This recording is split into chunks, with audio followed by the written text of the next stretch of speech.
ओम नमः शिवाय। फ्रेंड्स, आज इस वीडियो में हम नाग पंचमी पूजा विधि देखेंगे। सावन मास की शुक्ल पक्ष की पंचमी को नाग पंचमी का पर्व मनाया जाता है।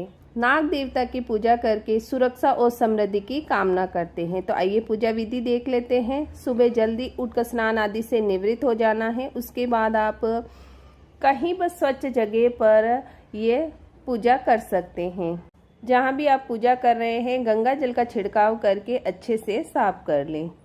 देखिए, अगर आप मिट्टी के नाग देवता बनाते हैं और या फिर कागज पर नाग देवता बनाकर पूजा करते हैं तो उनका आपको विसर्जन करना होता है। और अगर आप इस तरह दीवार पर नाग देवता बनाकर पूजा करेंगे तो आपको विसर्जन नहीं करना पड़ता है। तो इस तरह देखिए, मैंने काजल ले लिया है। काजल से मैंने नाग और नागिन बना दिए हैं। इस तरह आप नाग नागिन का जोड़ा बना दें। आप चाहें तो घेरू से भी नाग नागिन बना सकते हैं। नाग पंचमी का ये पर्व भारत के अलावा नेपाल में भी मनाया जाता है। जल का छींटा लगाकर स्नान करा देंगे, उसके बाद दिया प्रज्वलित कर देंगे और वस्त्र स्वरूप कलावा समर्पित करना है। कलावा समर्पित करने के बाद चंदन का टीका करेंगे। नाग देवता को सुगंध अति प्रिय होती है तो सुगंधित चंदन का टीका करना है। दिए के यहाँ पर भी हमें टीका करना है। अक्षत समर्पित करेंगे। कहीं कहीं पर बाजरी समर्पित की जाती है, तो आपके वहाँ बाजरी समर्पित करते हैं तो आप बाजरी भी समर्पित कर सकते हैं। सुगंधित फूल समर्पित करना है। उसके बाद भोग समर्पित करेंगे। तो भोग में हमें दूध समर्पित करना है। आप चाहे तो खीर भी समर्पित कर सकते हैं। ठंडा दूध हमें समर्पित करना है। मीठा दूध हमें समर्पित करना है। इस दिन घर पर मिठाइयाँ भी बनती हैं, तो आप चाहे जो भोग आप समर्पित कर सकते हैं, लेकिन हमें कम मात्रा में ही भोग लगाना है क्योंकि ये प्रसाद स्वरूप किसी को दिया नहीं जाता है। इसलिए आप हो सके जहाँ तक कम ही लें।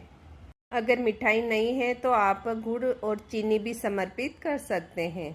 दक्षिणा समर्पित करेंगे और जल का लोटा रखकर नाग पंचमी की कथा सुनेंगे। हाथ में अक्षत और फूल लेकर नाग पंचमी की कथा सुनेंगे। कथा सुनने के बाद जो अक्षत और फूल लिए वो नाग देवता के चरणों में समर्पित कर देंगे। उसके बाद इसी दिए को लेकर हम आरती करेंगे। आरती करने के बाद हाथ जोड़कर घर में सुख और शांति की कामना करेंगे। पूजा होने के बाद 1 या 2 घंटे के बाद आप ये उठा लें। आपने जो जल लिया है लोटे में वो आप पौधे में डाल दें और जो मिठाई ली है और दूध लिया है उसको आप झाड़ियों में कहीं डाल दें। और जो दक्षिणा रखी है वो आप जरूरतमंद को दे दें। और जो नाग देवता बनाए हैं वो आप स्वच्छ कपड़ा लेकर पहुँच लें।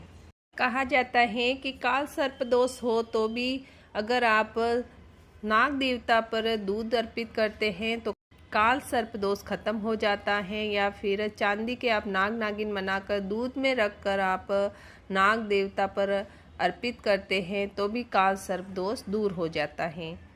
फ्रेंड्स, नाग पंचमी पर बहुत ही सरल तरीके से इस तरह पूजा की जाती है। आई होप मेरी दी गई जानकारी आपके लिए यूज़फुल हो। वीडियो अगर थोड़ा भी यूज़फुल लगी तो वीडियो को लाइक करें, चैनल को सब्सक्राइब करें। ओम नमः शिवाय।